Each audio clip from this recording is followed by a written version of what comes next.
Στέφανος λέγεται. Έτοιμοι. Από διαστροφή και παραλογισμό μπορεί κανείς... όχι, δύο λεπτό λίγο. Ναι.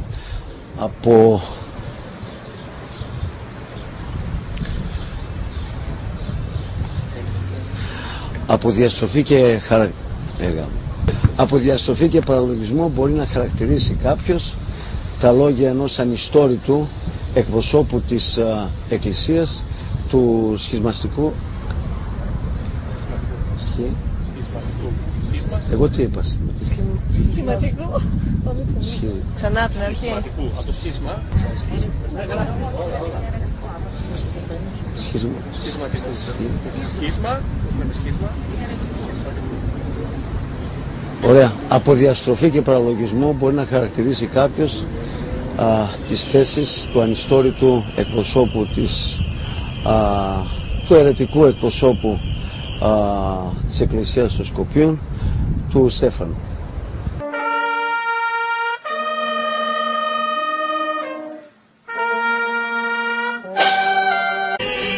Ο πολιτικός μου έρωτας ο λουλούδι. Τον πονώ, τον αγαπώ, τον σκέπτομαι, προσπαθώ να τον βοηθήσω, αλλά κάποιοι δεν αφήνουν η φωνή του Σωμιάδη να φτάσει στον Πρωθυπουργό. Δεν πειράζει, εγώ θα επιμείνω. Έρωτας. Τώρα θα πείσετε καθαρά έτσι με τοπικιστικά κριτήρια, δηλαδή θα πείσετε Θεσσαλονικιά επειδή είναι αυτόν τόπο σας? Όχι, γιατί νομίζω ότι κάποια παρουσία στη Θεσσαλονίκη είναι πάρα πολύ καλή και νομίζω ότι πρέπει να πείσω.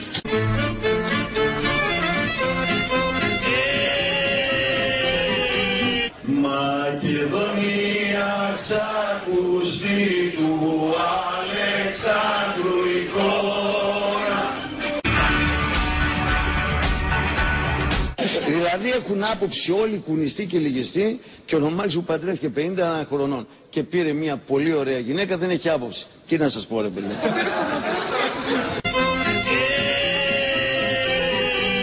Μάνα κράζει το παιδί, μάνα κράζει όλη γη. Παιδιά, Λοιπόν, στο καλό. Δεν σε αφήνω εγώ. δεν άφησε με να πάρω. Δεν κύριε, να σου διαθέσω για την Θεσσαλονίκη. Σε παρακαλώ. Πάμε να πάρει παράδειγμα στη Θεσσαλονίκη. Σε παρακαλώ. Μην μου φυλάς τα χέρια εμένα να φυλάς. Αν κάνεις γέμες και Πάμε σε Κρήτη. Εκτός από πρωταθλητής νομαρχίας, τι άλλο πρωτάθλημα έχεις πάρει? Στην αγάπη, στην ανθρωπιά. Τι άλλο? Στην παλικαριά.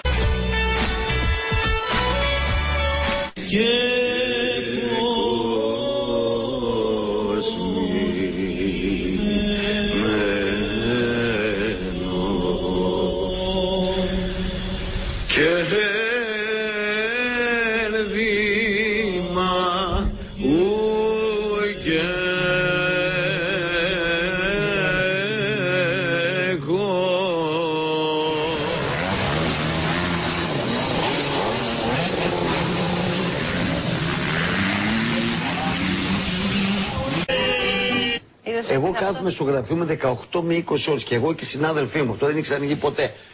Μία ώρα την ημέρα πηγαίνω στο μαγαζί μου με τις ανατομικές παντόφλες στα Fly Float. Ναι. Έτσι. Ναι.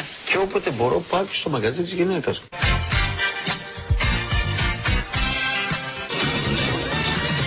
Ο γνωστός και αγαπητός σε όλους, νομάρχης Θεσσαλονίκης Παναγιώτης Ψωμιάδης.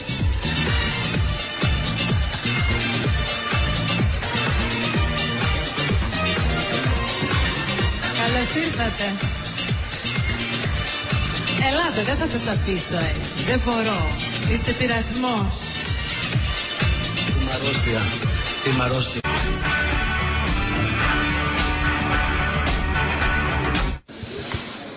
Ακούω, για πες μου τις ερωτήσεις. Τις ερωτήσεις. Κάτσε λίγο. Δεν είναι δυνατόν. Δηλαδή, ξέρεις ότι σε αγαπάω. Είναι δυνατόν, έρχομαι για μια εκδήλωση να με ρωτήσεις για τα Σκόπια. Πρώτα θα ρωτήσεις και αυτό που κάνω εγώ. Δεν είναι δυνατόν, παιδιά.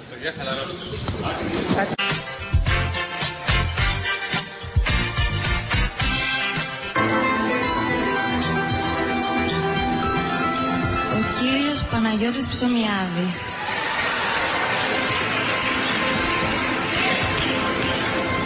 Φαίνεσαι και τσακπίνεσαι. Θα σου κάνω μια εύκολη ερώτηση και μισή δύσκολη. Αν σου έδιναν την ευκαιρία να διαλέξεις ανάμεσα στα τρία, τι θα διάλεγες? Να σας πω, εντάξει. Αν θέλεις μπορώ να απαντήσω εγώ για σένα.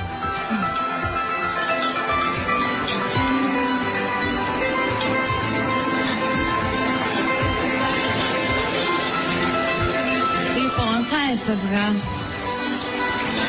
Μπράβο.